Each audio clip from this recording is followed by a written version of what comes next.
Have you spent hours in front of your screen researching UX design and coming across all these different design job titles out there? It can be so overwhelming, but luckily I'm breaking it down for you today. Woo! This week I got promoted to Senior UX Designer. I am so excited. Becoming a senior UX designer is one of those huge milestones that you hit in your career. Good job, Tiff. Getting the senior UX role means so much. You get more responsibilities, but at the same time, it made me realize, what's next? So I thought today I'd talk about the different career paths you can take once you become a UX designer. This is something I didn't even know about until my manager told me about it, and I thought it'd be super useful for you, especially if you're a planner like me, where you like to plan your future, so you can kind of get an idea of the different routes that you can take and plan for the future ahead. So, how I see it is you have two main paths that you can take once you become a UX designer. The first path is basically the leadership path, and that's basically what you typically see in the corporate world, where you basically climb that corporate ladder and you become a manager. The other path that you could take is more of a technical path, and that is more of an individual contributor as a designer, and you kind of become a lot more specialized in that field. So for the leadership path, first you have the UX designer. We'll start here. UX designer, mid-level designer, team lead, manager, UX director. On the other path, you've got UX designer, mid-level designer, senior designer, staff designer, and then principal designer. So you got the two up here, UX director and principal designer. So we're going to start off with the very first level, which is basically UX designer or junior designer. And typically you start off with this role and job title when you have about 0 to 3 years of experience. With UX designers, they typically have just graduated from college or a certificate boot camp or something like that, and you're pretty proficient in your UX knowledge. You are not completely an expert yet, so you depend on other designers to kind of learn from, and you really want to grow.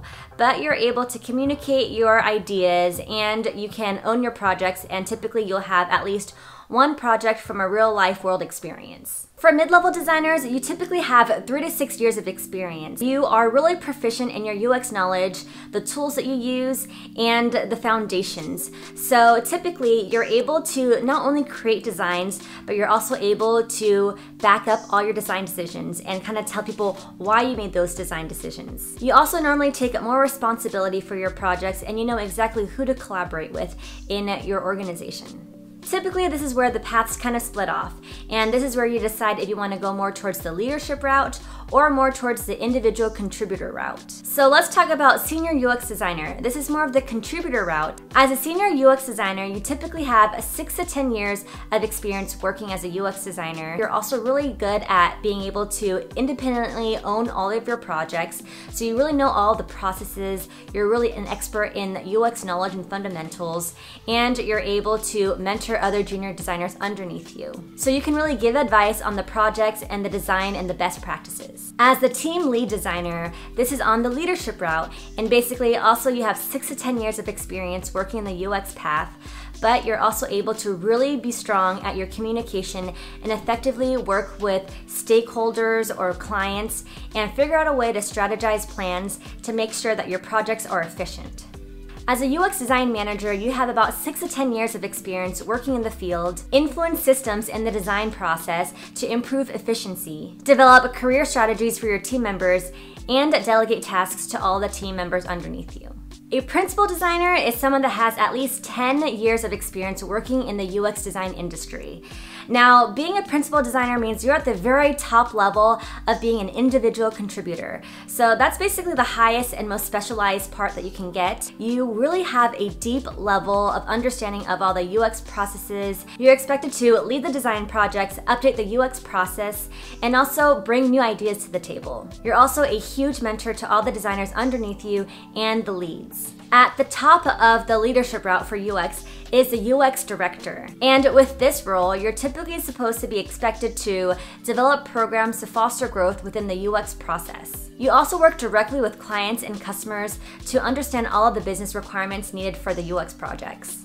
You also supervise and manage all the performances of the UX leads and UX designers in your organization, and you strategize agendas to deliver valuable industry-level products. So after hearing both of the two different career paths that you can take, I'm actually kind of curious, which one are you leaning towards? The leadership route or the individual contributor route? Let me know in the comments below. For me personally, I love designing at my computer and just working and focusing on the little design elements and mock-ups, and I hate meetings. So for me, I think I'd personally go for the more individual contributor route. I hope that this is really helpful for you and it helped you avoid any confusion if you had any. Thank you so much for watching this video. If you found it valuable, give it a thumbs up. I am Tiffany, your senior UX designer. Thanks so much, and I'll see you in the next video. Bye! Mwah.